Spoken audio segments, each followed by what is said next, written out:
안녕하세요. 제2의 인생을 그려나가고 있는 30대 여성입니다. 제 시댁 식구들은요, 멀쩡한 사지육신을 두고도 어떻게 하면 저 하나 등쳐먹고 뜯어먹을 궁리만 하던 사람들이었어요. 정말이지 제가 오래 산 건 아니지만 그렇게 염치 없고 뻔뻔한 족속들은 처음이었죠. 그리고 피는 못 속인다고. 연애할 땐 몰랐는데 남편도 별반 다를 게 없더라고요. 남편하곤 아는 언니의 소개로 만나 1년을 사귀었어요. 남편이나 저나 나이가 있다 보니 어느 정도는 결혼을 염두에 두고 만나왔고요.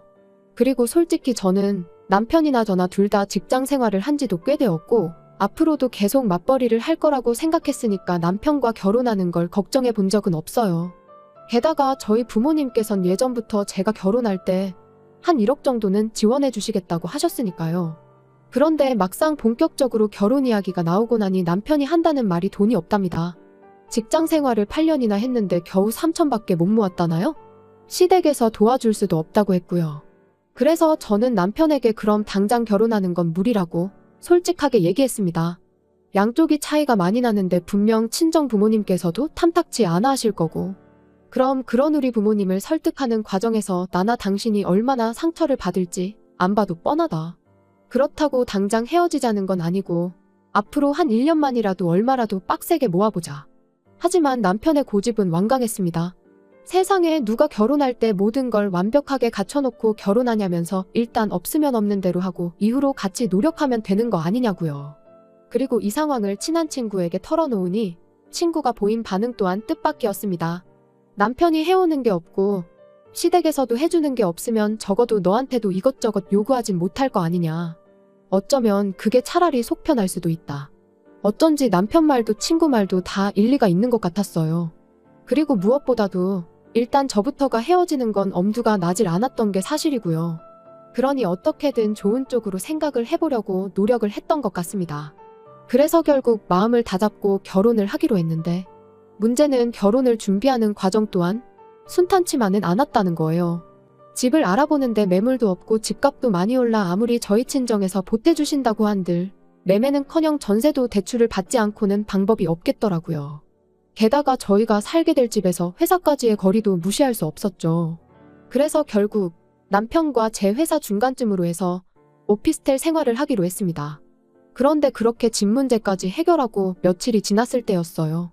어머님께서 연락을 해오셔서는 퇴근길에 잠깐 들렸다 가라시대요. 참고로 회사에서 저희 친정까진 30분 거리고 시댁까지는 1시간은 좋게 걸리는 거리입니다. 그러니 당연히 좀 번거롭게 느껴진 게 사실이에요. 그래서 제가 바로 대답을 못했더니 어머님께서 대뜸 오라면 네 하고 오면 될 것이지 무슨 뜸을 들이냐며 언성을 높이시는 게 아니겠어요? 너무 당황스러워서 일단 죄송하다 얼른 가겠다 하고는 곧장 남편에게 전화해 어머님이 집으로 오라고 하시던데 혹시 무슨 일이라도 있냐고 물었습니다. 이유라도 알고 가면 저도 나름대로 생각을 하고 갈 수 있으니까요. 그런데 남편이 아주 금시초문이라는 듯 오히려 저한테 이유를 묻대요. 그러니 저로서는 시댁에 가는 내내 어찌나 초조하고 긴장이 됐는지 몰라요. 그리고 그렇게 부랴부랴 도착한 시댁에서 어머님은 생각지도 못한 이야기를 꺼내셨습니다. 듣자 하니 오피스텔에서 살 거라던데 그게 사실이냐고요. 그래서 그렇다 하니 그럼 혼수는 어떡할 거냐대요. 그런데 이때 전 솔직히 어머님이 뭐라도 하나 해주시려고 물으시는 줄 알았어요.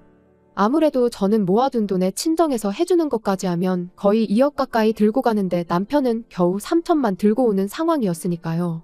그러니 어머님도 마음이 쓰이시는가 보다. 그래서 뭐라도 하나 해주고 싶으신 건가 뭐 그런 식으로 생각을 한 거죠. 그래서 걱정 마시라고 요즘 오피스텔은 풀옵션이라고 해서 웬만한 건 다 갖춰져 있다 했습니다. 아무것도 안 해주셔도 된다고요.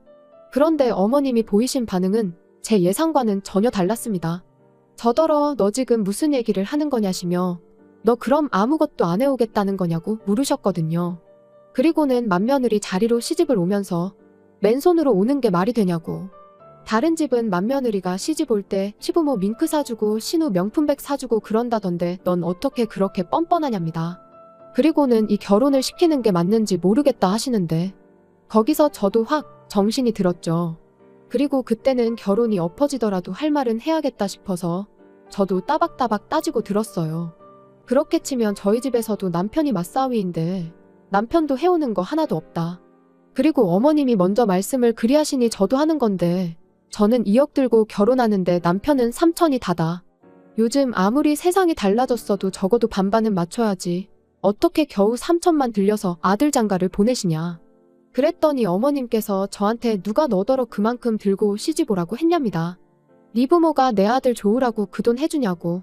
너 좋으라고 해주는 거 아니냐면서요. 그리고 그렇게까지 이야기가 나왔으니 솔직히 저는 이 결혼은 안 하는 게 맞다 싶더라고요. 그래서 무슨 말씀이신지 잘 알겠다. 부디 어머님 마음에 쏙 드는 며느리 찾으시라 말씀드리고 뒤도 안 돌아보고 자리에서 일어났지요. 그리고는 현관으로 향하는데 신우가 기가 막힌다는 눈빛으로 저를 쳐다보더라고요. 그래서 저도 똑같이 한번 쏘아보고는 문이 부서져라 닫고 나왔습니다. 집으로 돌아오는 내내 생각할수록 괘씸하고 어이가 없었어요. 그래서 남편에게 전화해 어머님께서 하셨던 이야기를 그대로 전하고는 이렇게 됐는데 결혼은 무슨 결혼이냐고. 죄다 없던 일로 하자 했습니다. 그랬더니 남편이 안절부절 못하는 목소리로 일단 만나자며 사정을 하대요. 하지만 이미 제 마음은 확고했기에 됐다고 거절했어요. 그런데 막상 집에 도착하니 방 안에 쌓여있는 청첩장들이 눈에 들어왔습니다. 그리고 이내 이 나이에 파혼했다 하면 주변에서들 날 어떻게 볼까 싶고 한편으론 부모님 체면에도 먹칠을 하는 건 아닌지 정말 별의별 생각이 다 드는 거예요. 그리고 그 와중에 남편은 계속해서 자기가 어머니하고 제대로 단판을 짓겠다며 한 번만 자기를 믿어달라고 문자를 보내댔고요. 그래서 결국 원래대로 결혼하기로 한 거죠. 그리고 정말로 약속대로 남편이 어머님하고 단판을 잘 지었는지 이후로 결혼식까지 어머님께선 억지를 쓰시거나 무리한 요구를 하지 않으셨습니다. 그래서 저는 이제부터라도 어머님과 잘 지내봐야겠다고 생각을 했죠. 그런데 어머님이 괜히 가만히 계셨던 게 아니었어요. 신혼집을 얻고 하는 과정에서 일단 대부분은 제가 가진 돈으로 해결할 수 있었기에 남편이 모아둔 3천만 원은 제가 달라고 하질 않았었어요. 그 돈으로는 차를 사면 되겠다 싶었거든요. 그런데 결혼하고 며칠 지나지 않았을 때 중고차 구경을 하다가 정말 괜찮은 차를 발견했습니다. 그래서 남편에게 이 차로 사면 될 것 같으니 돈을 달라고 했거든요. 그랬더니 자꾸 이 핑계 저 핑계만 대면서 돈을 주지 않는 거예요. 그리고 그런 남편의 태도가 너무 미심쩍어서 그럼 알겠다 차는 안 사도 된다. 하지만 돈은 일단 보내달라 했습니다. 그랬더니 그걸 왜 달라고 하냐면서 오히려 언성을 높이는 게 아니겠어요? 그리고 그런 남편의 태도가 정말 어찌나 수상쩍던지 그래서 저도 지지 않고 같이 소리를 지르기 시작했어요. 그랬더니 그제서야 하는 말이 자기한테 1,000만 원밖에 없답니다. 어이가 없었어요. 결혼 이야기 나오고 지금까지 반년 동안 도대체 2천을 어디다 쓴 건지 감이 안 왔거든요. 그래서 혹시 주식했냐 코인했냐 물으니 그것도 아니랍니다. 그리고는 하는 말이 어머님한테 드렸대요. 죽기 살기로 키워놨더니 은혜도 안 갚고 장가를 가냐며 나오지도 않는 눈물을 쥐어짜내고 효를 하시길래 보다 못해 얼마면 되겠냐고 소리를 질렀더니 언제 울었냐는 듯 일단 2천이라고 하시며 계좌로 보내라고 하시더라나요. 그래서 진짜 치사하고 더러워서 드렸다고요. 그리고 그 당시엔 남편 말을 정말 고지고대로 믿었기에 정말 크게 충격을 받았어요. 남편이 불쌍하기도 했고요. 그래서 더는 따지지 않고 알겠다 했습니다. 그리곤 그냥 남은 1,000만 원만 제가 가지고 왔어요. 남편이 들고 있다가는 그나마도 뺏기지 싶어서 말이에요. 그런데 생각지도 못한 골치 아픈 일이 또 터졌습니다. 이제 정말 돈 좀 모아볼까 하는 타이밍에 남편 회사가 부도가 나면서 남편이 실직을 하게 됐거든요. 그리고 솔직히 저에게 남편의 실직 자체는 그렇게 큰 일은 아니었어요. 사람이 살다 보면 이런저런 일도 있고 인생이란 게 다 제 뜻대로만 되는 건 아니니까요. 그렇지만 실직 이후로 남편이 보여준 그 태도, 그게 저를 너무 힘들게 했습니다. 제 취업은 고사하고 오로지 게임과 술에 의지하며 하루하루 허송세월을 보내기 시작했거든요. 그리고 그렇게 2달이 넘어가니 제 인내심도 바닥이 나대요. 그래서 남편더러 언제까지 그렇게 살 거냐니까 때가 되면 다 알아서 할 거라더니 대뜸 저더러 가게를 얻어달랍니다. 하다못해 포장마차라도 하나 열어달라나요? 어이가 없었어요. 라면도 하나 제대로 못 끓여 먹는 주제에 포장마차라뇨. 그래서 돈이 어딨냐고 말도 안 되는 소리 좀 하지 말라고 했어요. 그랬더니 자기가 가져온 1,000만 원 얘기를 하면서 그걸로 하면 될 거 아니냐는 거예요. 그리고는 이 이야기가 어떻게 시부모님 귀에까지 들어가서는 그때부터 어머님한테 하루가 멀다 하고 연락이 오기 시작했습니다. 남편이 뭘 좀 해보겠다는데 마누라가 돼서는 지지는 못해주고 초나치고 앉았냐면서요. 그래서 결국 남편한테 1,000만 원 돌려줬어요. 이걸로 네가 하던지 말던지 알아서 하라고요. 하지만 제가 우려한 대로 남편은 뭐 하나 지 손으로 할 줄을 모르는 인간이었습니다. 당장 포장마차를 하겠다고 해놓고 자리도 하나 못 구해서는 끙끙 앓고만 있었으니까요. 그래서 결국 제가 아는 사람을 통해 물어물어 대학가 근처에 자리까지 잡아줬지요. 그리고 그 정도로 해줬으면 남편도 어느 정도 노력은 할 줄 알았는데 천만에요. 장사 시작하고 2주 만에 남편이 도저히 못하겠다며 말 그대로 두 손 두 발 다 놔버렸거든요. 아무래도 저녁 장사를 하다 보니 별의별 손님들이 다 왔던 모양인데 남편 입장에선 그게 감당하기 어려웠던 모양입니다. 자기 적성에 안 맞는 것 같다고 그냥 직장 생활이나 해야겠다 그러는데 솔직히 눈앞이 깜깜했어요. 막말로 오라는 직장이 있던 것도 아니고 그럼 또 게임과 술에 빠져 지내면 어쩌나. 그리고 그런 생각을 하니 암담했던 거죠. 그래서 결국 남편한테 제가 도와주겠다고 했습니다. 그러니까 조금만 더 힘을 내보라고요. 하지만 결론부터 이야기하자면 소용없는 짓이었어요. 제가 열심히 할수록 남편은 더욱 게을러지고 안일해지고 이리저리 꾀만 부릴 뿐이었으니까요. 그리고 그런 남편을 어르고 달래다 보면 저는 2배, 3배로 힘들고 우울해지고 그래서 결국 남편더러 100만 원만 벌어도 좋으니 내일이라도 당장 출근할 곳을 찾으라 했습니다. 포장마차는 내가 하겠다고요. 사실 이제 와서 말이지만 그 무렵 저는 회사 생활보단 포장마차 일을 할 때 더 보람을 느끼고 있었어요. 그래서 남편이 차라리 포장마차에서 손을 떼줬으면 하는 바람도 없잖아 있었죠. 그리고 그렇게 3년이 지난 올해 초였습니다. 날씨가 너무 안 좋아서 도저히 포장마차는 열 수가 없겠다 싶어 모처럼 집에서 쉬고 있는데 어머님한테 연락이 왔어요. 할애하기가 있으니 남편하고 오라고요. 그래서 남편이 퇴근하기가 무섭게 시댁으로 향했는데 이번에도 역시나 잘 지냈냐 뭐 안부는 고사하고 다짜고짜 당신 할 말만 쏟아내셨습니다. 그리고 그 이야기는 기가 막히대요.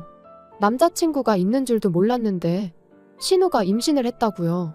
게다가 그 남자친구가 신우보다 10살이나 어리다는데 뭐라 할 말이 없었죠. 하지만 뭐 제가 어떻게 생각하든 두 사람이 좋으면 그만 아닌가요? 그래서 축하한다 했습니다. 그랬더니 어머님이 너는 하나뿐인 신우가 시집을 가게 생겼는데 말로만 그러냐면서 신우랑 결혼해야 할 남자가 가진 게 쥐뿔도 없어서 큰일이다 뭐 그런 푸념을 잠깐 늘어놓으시더니 그래서 말인데 저더러 가게 열려고 모아놓은 돈이 있지 않냐며 일단 그 돈을 좀 쓰셔야겠답니다. 빌려달라고 해도 빌려줄까 말까인데 완전 맡겨놓은 사람처럼 말씀을 하시더라니까요. 그래서 단칼에 그렇게는 안 된다 했습니다. 어머님 말씀대로 가게 열 때 써야 하는 돈이라 안 된다고요. 그랬더니 어머님이 내가 너 그럴 줄 알았다면서 근데 너 그 포장마차 누구 돈으로 시작한지는 알고 있냐입니다. 내 아들 돈으로 시작한 거다. 이 말씀이셨죠. 그래서 저도 그건 결혼할 때 들고 온 결혼자금이었으니 남편 돈이라고만 볼 수는 없다고 받아쳤어요. 그런데 남편은 하지만 어머님이 3천을 다 가져가실 수도 있었는데 2천만 가져가신 거라고 생각하면 어머님의 권리가 아예 없다고는 볼 수 없다면서 헛소리나 하더라니까요. 그러면서 가게는 좀 천천히 열어도 되지만 신우는 이제 곧 배도 불러올 거고 그러니까 우열을 따져도 신우 결혼식이 먼저 아니겠냐면서 순서에 맞게 돈을 쓰잡니다. 기가 막혔죠. 그래서 당연히 싫다고 말도 안 되는 소리 좀 하지 말라고 했어요.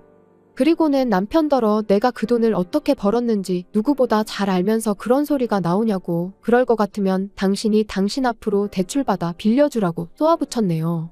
그랬더니 저희 어머님은 또다시 아니 돈이 있는데 뭐하러 쓸데없이 대출을 받아서 이자를 내냐며 저더러 그렇게 네 욕심만 챙기면 못 쓴다나요? 그리고는 시집 올 때도 CM이고 신우한테 뭐 하나 해주지도 않고 정말 너무한다면서 그런 식으로 굴거면 아예 당신 아들하고도 살지 말라대요. 그리고 저는 그런 어머님의 말씀에 남편이 뭐라고 한마디라도 할 줄 알았는데 전혀요. 남편은 어머님이 하시는 말씀이 전부 다 옳다는 표정으로 저를 바라볼 뿐이었어요. 그래서 저도 몇 초간 남편을 바라보다가 알겠다고 했습니다.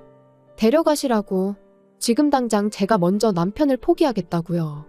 그랬더니 그제서야 어머님도 남편도 그리고 신우까지 이게 아닌데 하는 표정을 짓더니 남편이 제 손목을 잡아 끌곤 방으로 데리고 들어가선 왜 이렇게 일을 키우냐입니다. 그냥 이참에 몇 푼이라도 도와주고 어머님한테 인정받고 하면 얼마나 좋으냐면서요. 하지만 이제 와서 인정은 무슨 다 필요 없다 했습니다. 당장 남편부터가 내 마음 하나 몰라주는데 어머님한테 인정받는 건 나한테는 아무런 의미도 없다고요. 그리고는 신우 배가 불러오든 말든 시집을 가든 못 가든 그건 다 니네 식구들끼리 알아서 해라 하곤 방 밖으로 뛰쳐나왔지요. 그리곤 안녕히 계시라는 인사는커녕 뭐를 하건 간에 분수껏 하라고 괜한 사람 괴롭히지 말라 했습니다. 남편한테는 이 짐은 퀵으로 다 보내줄 테니 따라 나오지 말라 했어요. 집으로 돌아오는 내내 마치 결혼 전 어머님한테 처음 폭언을 들었던 그날처럼 어찌나 분하고 속상하던지 눈물만 하염없이 흐르더군요. 그리고 남편하고는 결국 협의 이혼했습니다. 포장마차 시작할 때 들어간 비용의 반을 돌려주는 조건으로 깔끔하게 헤어졌지요. 솔직히 그 돈도 주기 싫었지만 그나마도 안 주면 도무지 나가 떨어질 것 같지가 않아서 별 수 없었네요. 듣자 하니 남편은 저와 이혼하고 얼마 안 가 또 회사에서 잘린 모양입니다. 그런데 이번엔 남편이 회사 공금에 손을 댔다는 소문이 있어요. 혹시 신우 결혼 때문에 그런 짓까지 한 걸까요? 이제 뭐 저랑 상관없는 사람이니까 제 알 바는 아니지만 남편을 생각하면 불쌍하기도 하고 한편으론 한심하기도 하고 미움보다는 애증이라고 봐야 할 것 같네요. 아무튼 남편과는 헤어졌지만 그 사람이 아니라면 장사를 시작할 엄두조차 못 냈을 테니 고마운 마음도 조금은 남아있기에 그 사람은 그 사람대로 잘 살기를 바랄 뿐입니다.